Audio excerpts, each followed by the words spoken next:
What's going on, guys? Figure I'd check in today with a review for you.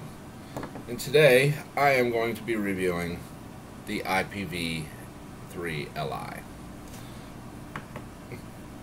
This is my first real review, so please bear with me. I don't have a tripod or anything, so I can do some macro shots and some up close and personal time. Oh, that's on. I didn't even know. Okay. So, found some pros, found some cons, found some things they did not fix yet. But you figured they would have fixed it by now, being the IPV has been out for like a year and a half, almost. I actually have the second model. I have the Ipv2. Loved it. But after a while, 50 watts just wasn't enough for me, and I had to up my game, seriously. That's when I upped to the BC box mod, the series box. There was no looking back after that. But anyways, back onto this. Let's turn it off first. Okay, it's off. Alright, to turn this on, you click the button 5 times, just like any other, and it's on.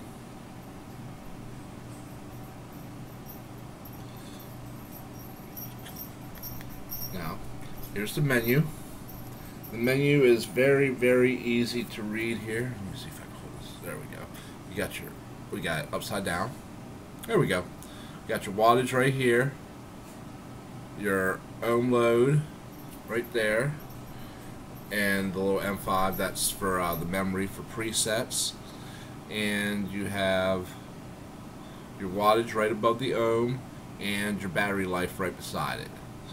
Now, the battery life on these things are remarkable. They really, really are. Let me tell you what. I've had these batteries in here since, what was it? I put them in Monday night. I put these batteries in here.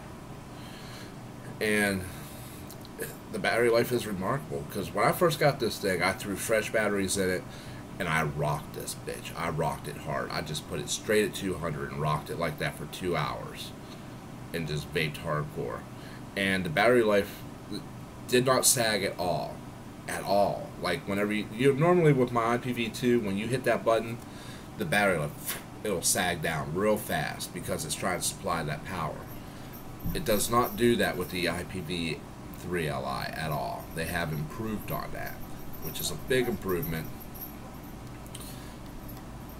Now, to get to the menu screen, you click your power button 5 times. That takes you into the menu screen. Right now, this is how you turn it off. If you want to turn it off, you click one of these 2 buttons because it'll turn it off. That's because it's system on. Click it again. It goes to power mode. This is where you can choose between power mode and temperature mode. It'll say joules instead of temperature. Once you click on that, you get in temperature mode.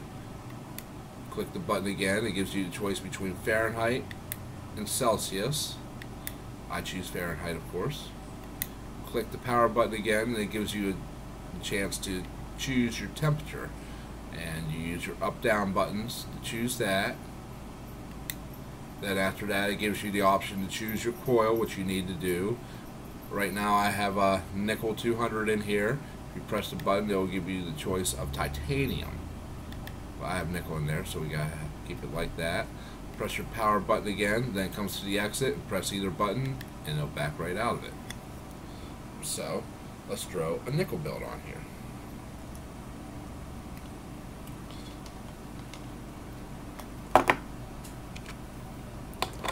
In due time, I will buy a better camera so I can do better reviews for you guys. As soon as things get going with the shop and I have some money going, I'm going to go out and buy a nice digital camera so I can make some good videos for you guys finally. Get you some macros and all that. Some up close and personal time. But I have a nickel build in here right now. Nickel is not that hard to work with. It's not exactly the best looking build in there right now, but it works. Just that air for a little bit. There we go. Now, I'm loving this thing in temperature control mode. Loving it in temperature control mode. The only thing I wish is that it got a little more power because it works in joules. I do believe that's. I'm not sure. I don't want to say it's the same as wattage, but that's what I'm thinking. Because I didn't get the book to look at it or anything. And this does support down to it'll support down, I think it's like 0.05, I do believe, is as low as it'll go. I do believe, I'm not sure. But it has to go down pretty low to be able to support nickel wire for when you have it in temperature control mode. And it's great in temperature control mode. You can get a dry hit, but it's not like your normal dry hit when it was in power mode. You can just barely feel it.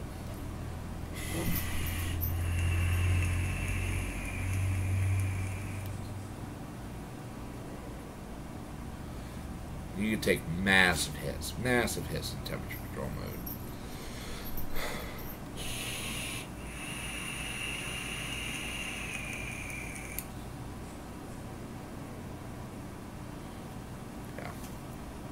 Yeah, it's great. Absolutely great.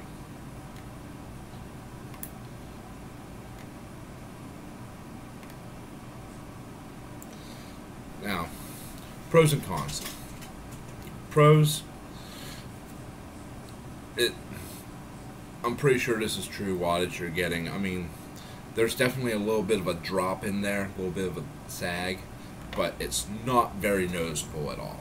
Not very noticeable at all. I haven't noticed any rattlesnaking, if you know what I'm talking about. Like, you'll hit it like, none of that. No pulsing. It's very nice. Very, very nice indeed. Pros and cons. I love the new screen. I love the display. Very easy to read. It's a lot better than the old one. Like I said, true power pretty much. There's very little sag in this at all. And there is a floating 510 pin in here. It's spring loaded. It does have a USB plug on the bottom and venting on the bottom. I've tried a couple USB plugs on this because I didn't get the one that goes with it. I'm not sure if one comes with it.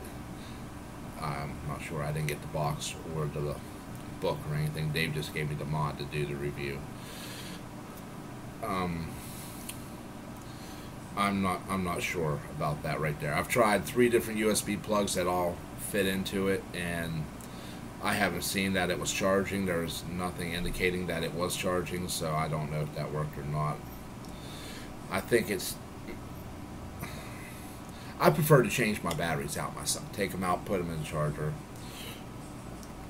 But I mean, if there is a cord with it, then you can do it like that. And if you do get this, make sure you buy brand new batteries for it and marry them and keep them together with this mod.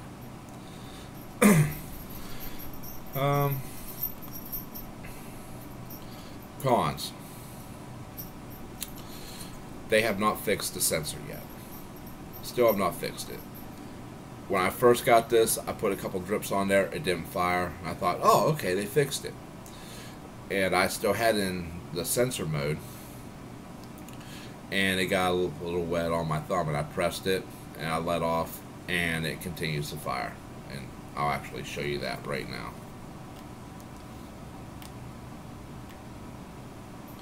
Okay, the touch is on. Take a little tiny bit of juice here.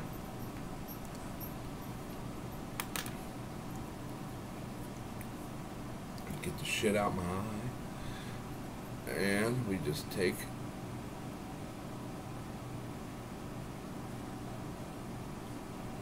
drops here. Are you gonna do it this time? No, apparently not. Huh. Huh. Okay, well sometimes you put that juice on there, it will work. Huh, I don't even think that's on right now. Hold on.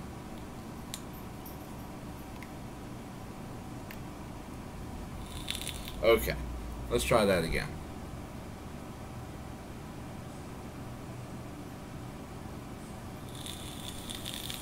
I'm not touching it. Not touching it at all. They did not fix that yet. That is definitely a con. Most definitely. So if you do have this, I highly recommend you do not put it in sense the touch mode. Do not, because if it gets wet in there, it's in your pocket, it's just going to start fucking firing, and that's the last thing you want. Another con, this back door is a pain in the dick hole to open. There's a little ball bearing in there that holds it, and it goes into the notch into the door to hold it in place. Once you get it past that finally, it'll slide right out. Also, whenever you put the door on, you have to make sure that this little piece of material is sitting flat, because if it gets caught in these grooves, it's gonna be just a big pain in your ass, because fucking it gets stuck in there and the damn thing doesn't want to come off. You gotta fight with it. Another con, this ohm meter is everywhere. Every fucking where. It'll bounce literally. Like, I put a build in here that was 0.24, and it bounced between 0.29 and 0.21 constantly. So that is definitely a con. You can't get a true accurate reading. But other than that, I can't find anything wrong with this thing. This is a great device. Other than those couple of things, the back door is definitely a subjective con, but that ohm meter and this touch sensor and the door could definitely be a lot easier to get to open. So those are definitely 3 cons. But other than that, do I recommend this device? Yes, I would recommend it for someone who, if you want power but you don't want that much power and temperature control, but when you're in temperature control, you need the power, because nickel wire is a super low build. Super low. It's so soft, and it'll come in super low like crazy. Like right now I have 12 wraps each coil, and it's coming in at what? Now it's saying 0.15. Last night it was saying 0.11. And when I put it on here last night, after I took it off my ohm meter, which I trust, this thing was reading 0.20. I was like, what the fuck? But that's how it is. So yes, I do recommend it. Just a couple of slight cons here and there, and I'm not feeling this right here. Not at all. Not at all. Because it comes out very easily. If you're sitting there fidgeting with it, it'll pop right the fuck out, and your wires will pop out. So I just don't mess with that, and you should be fine. Other than that, this is a great mod. It really is.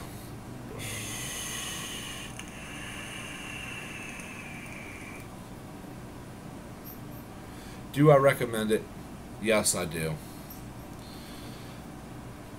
There's just slight little things, that's all. But yeah, that's about it. I'm gonna get out of here and work on some things. I need to work on my shop. I need to get that bitch open. So I'm gonna blow you a couple temperature controlled clouds, and I'm gonna get the fuck out.